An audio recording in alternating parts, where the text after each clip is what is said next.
Hello folks, as you saw from the title of this video, I just installed a MrCool DIY multi-zone system. I wanted to make this extra introduction on top of the one that I already did for this, because what ended up happening was I just ended up recording a lot more video than I was expecting, or it ended up being a lot longer than what I thought. So this video is actually just the installation of this inside unit. As you can see, this is obviously already done and up and running. Because what I wanted to do was just go into a little more detail than it seemed like there typically was online with a lot of these videos. Like with what comes in the boxes with them, with the line set boxes, the coupling kit, stuff like that. I think these look so much nicer than these kind of units down here. You can also turn off that digital display with this LED button right here. Boom, beautiful. I hate recording in my basement, it looks so crappy. And as you can see, this looks pretty janky at the moment. This is literally just running to my sump pump. But the reason I'm doing this is because I'm not getting rid of this unit until I actually have my second system installed, and this system is completely out of the picture. Because then what I'm gonna do is take this that way, connect to the condensate drain I already have. I go into that a little bit in the video, but I just wanted to make that clarification. Okay, so without further ado, like, subscribe, bell, let's get into the actual video.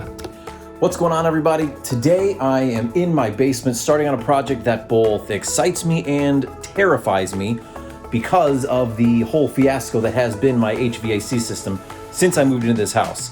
If you would like to hear about that, please click up here somewhere, I think.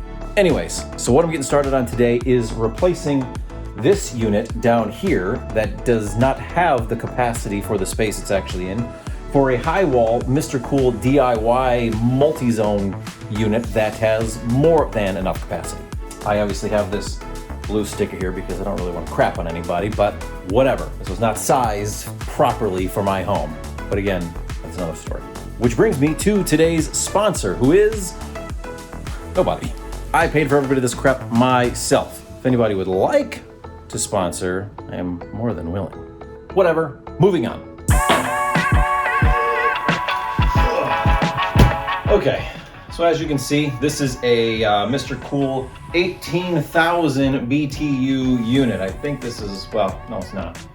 But in terms of actual physical size, I think this is their biggest. I know they've got higher than 18, but I think they're the same size as this. So let's rip this open and see what's inside. Cut resistant, for safety.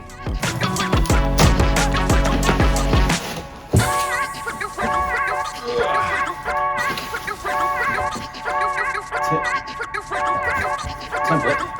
Bag of stuff. I feel like an idiot now. We just lifted that right off. So obviously we have our template for our wall bracket right here, as well as our hole in the wall, which I don't actually have to worry about for down here at the moment because I'm installing this right now without a finished wall on. Eventually I will have to work around the piping with drywall just because I'm not going to get the drywall installed before this. So then obviously we have the unit itself, which I'll flip backwards here in a moment. Got our bag of goodies here. Let's get everything out here. So this comes with a really nice looking little wireless thermostat. Here's the smart controller, so you can actually access it via phone. Here is filters that should go into the front of the unit. These are the, what do they call these? It's like sound dampening pads. These go around your fitting connection for sound dampening. Apparently it's like a thick rubber sticky pad there.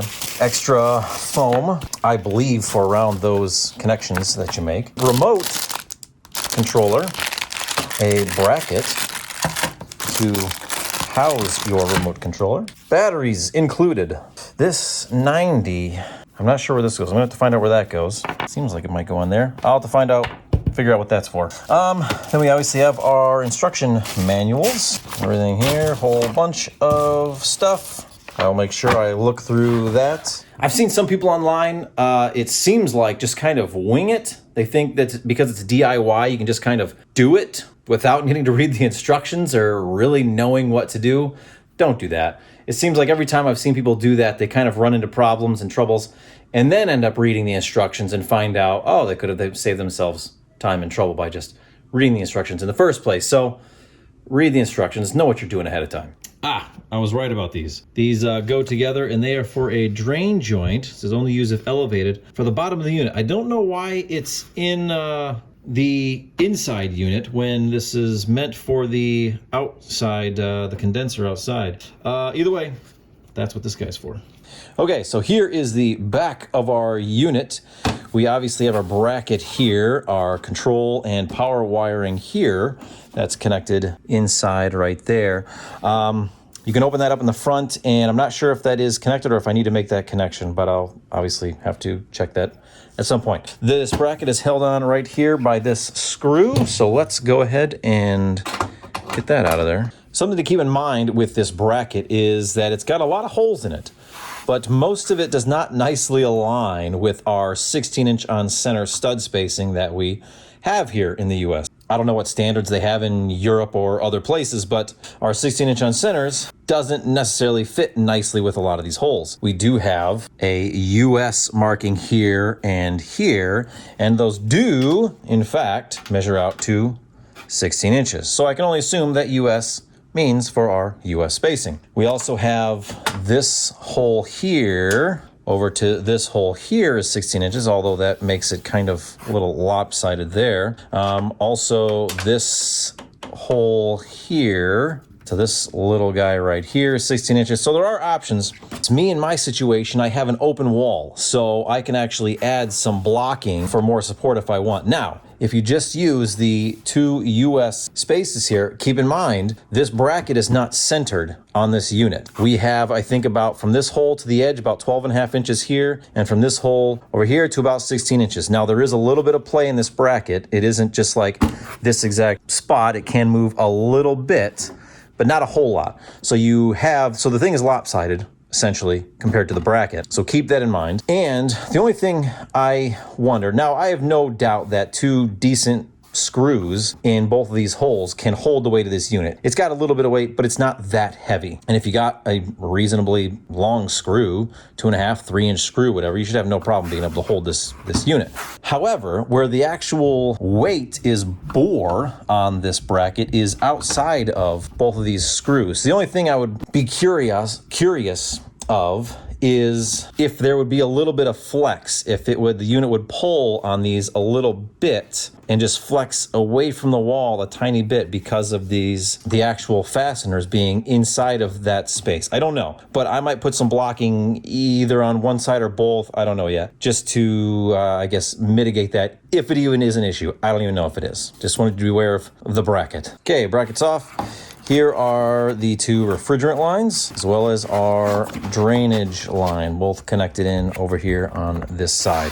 So that's basically everything on these. One thing to be aware of, because I was really wanting to do this in one of my spots. I've seen a few people attempt it, and it doesn't seem to work that well in the cases that it was done. Because of the way these are, where these extend almost the length of these units, and they come all the way down here. Now, this one does have a little bit more space, so I don't know. MrCool tells you on these units, and I assume it has to be because of these fittings and where they land, as well as the fittings that you're connecting to not attempt to go out the left side of this unit, out the back side. If you're looking at the left side, right side, left side. They say to only go out the right side, and the bracket and the template obviously only has a spot for a right side hole. Other ones, or I believe ones in the past that had the full length refrigerant lines connected to this unit, could be taken out this side because there were no fittings. It could just be bent and taken out the left side if that's what you wanted, if that better fit your space. I was wanting, because of just the setup of where I need one in my house, it would be better for it to go out the left side. Unfortunately, I just don't think I want to attempt that, because I've seen some people break these. Because for those who still don't know what MrCool DIY units are, this is not just a fitting to connect to another piece of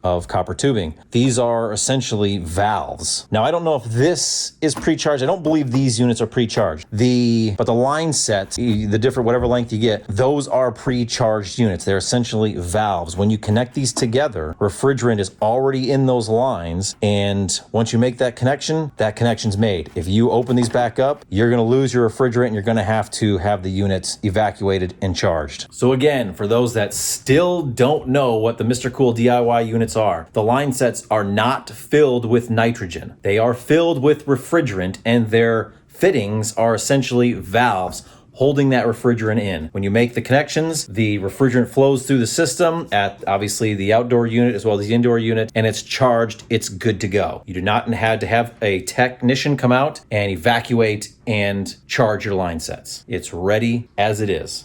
All right, so I've got my template in place where I think I want it. Unfortunately, it's not perfectly centered between these doors because I wanted at least one of my bracket legs to fall on a stud, and my studs didn't fall perfectly between these doors. It's fine. Hopefully my wife's okay. I'll just have to wait for her approval. I probably will still add a block, horizontal 2x4 in here, just so I can get a screw in this top corner over here on the bracket, just to make sure that's fully secured over there. Then that should be good. I mean, 3 screws honestly should be plenty. I'll probably still throw one in down here, but I got 2-inch screws here. That should hold plenty fine. So that's what I got here. Like I said, I just got to wait for the wife to approve.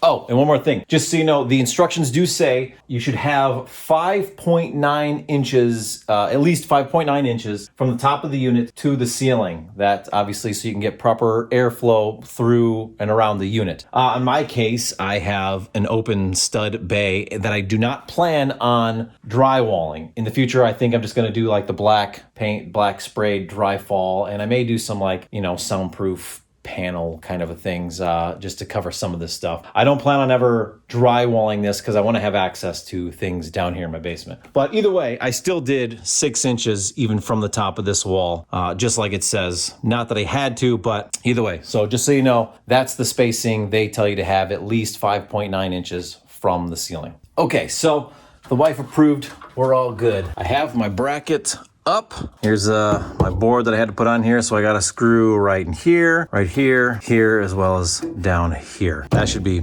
plenty to hold the weight of this unit, no problem. And obviously once I actually have a wall up here, I'll have, there'll be support for this here, so it won't just be flopping around. So given my situation with this, I'm gonna have to take my refrigerant lines up. So I'm gonna have to drill a hole through my top plate here in my wall, just having to avoid my obviously wire and water lines here. My condensate line, obviously, gravity doesn't flow up and I don't have any sort of pump on mine. So my condensate drain is gonna have to go down, which is okay. All I'm going to do then is connect it up to some PVC piping, take it down through the wall. Then I'm going to be taking that PVC horizontally through here, as I have in this corner, condensate for this unit that goes right through the wall to a PVC line into my sump pump right into the room right here. So I don't have any of that PVC line yet. I'm gonna have to get that. And obviously this stuff won't be in the way. Once this is here, this is going to go away. So these water lines over here for this unit, obviously the power for this, it's all gonna go away. So I'll have no problem going horizontally with some PVC down there for the condensate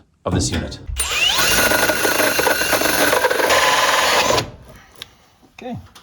Okay, that's all done, and to make it a little bit easier on myself too, I cut through just the front here, so rather than having to fish it through, I can just kind of set them in there like that. I think I'm ready to put the unit up. Hopefully I can do it by myself because it's pretty big.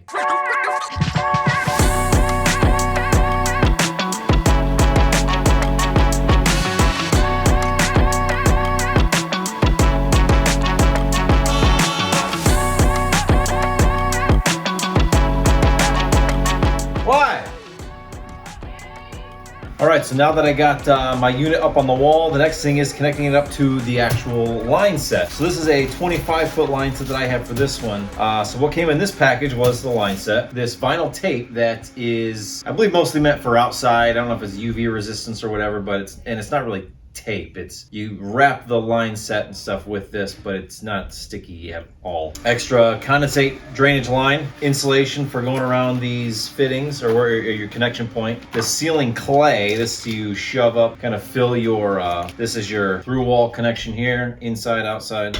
And then you'll shove this full of clay to fill that gap in there. And some zip ties. I'm not exactly sure what the zip ties are for. But for me, actually, this 25 foot won't make the distance I need. I actually need a 25 and a 16 footer. So I have that as well. But to do that, I also needed this kit with couplers. So you have a coupler for each of the two lines here to couple my 25 foot line set here with my 16 foot line set.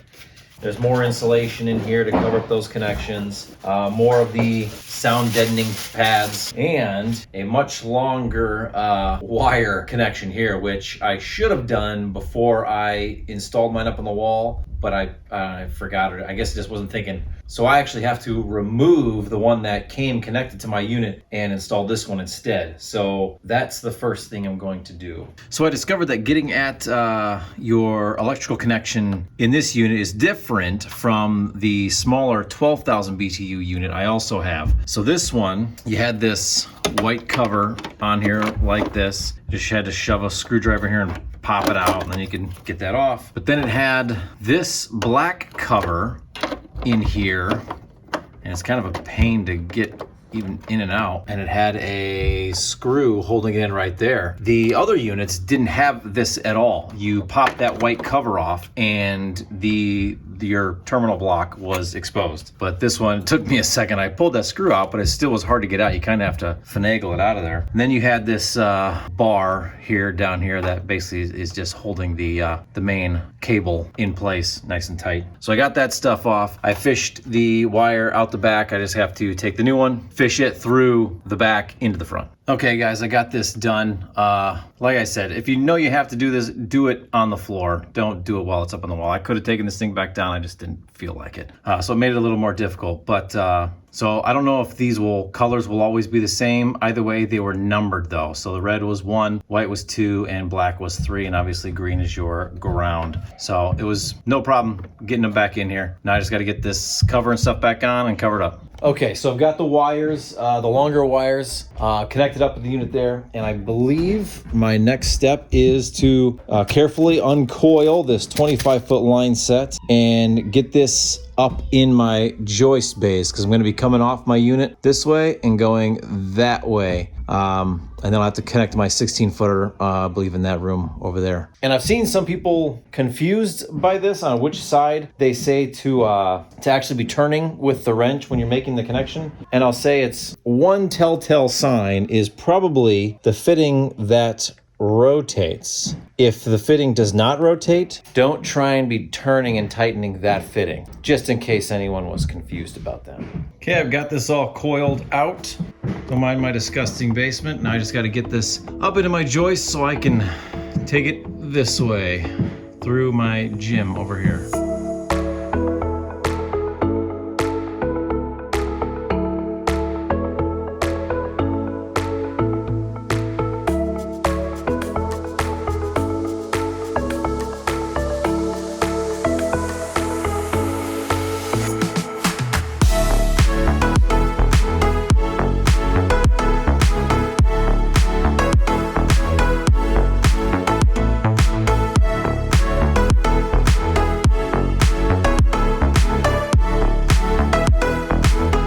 So just like I showed before, we have a coupler for the 1/4-inch line set as well as the 1/2-inch line set. And obviously these are always designated by the color. I got gray and blue here. So you shouldn't be able to mix them all up. They are different sizes. And just like I said before, so this is the stationary piece. This doesn't move. You hold this with your wrench and then you actually spin the rotating fitting that's on the line sets. And again, just like I said earlier, always thread on as far as you can by hand first before actually starting to wrench on it. That will help prevent any chance of cross-threading, because if you are cross-threaded, you're not gonna get far at all by hand. You're not gonna be able to do anything. So if you can thread it on by hand, you know you should be good. And then you go as far as you can, and then you start wrenching on it and get it to the proper torque value that they call for out in the instructions. I'm gonna go ahead and get these on, and this line set should be done.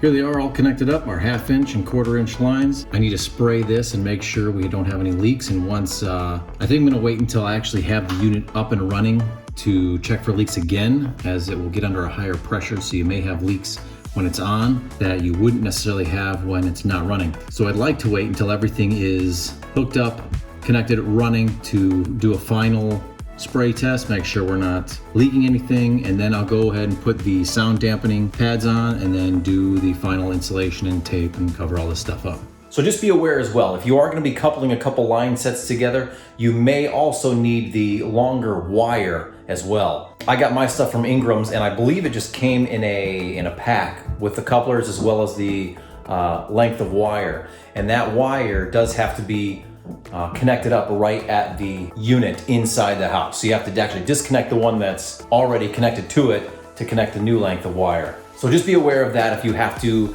connect line sets together. You may need the longer wire as well.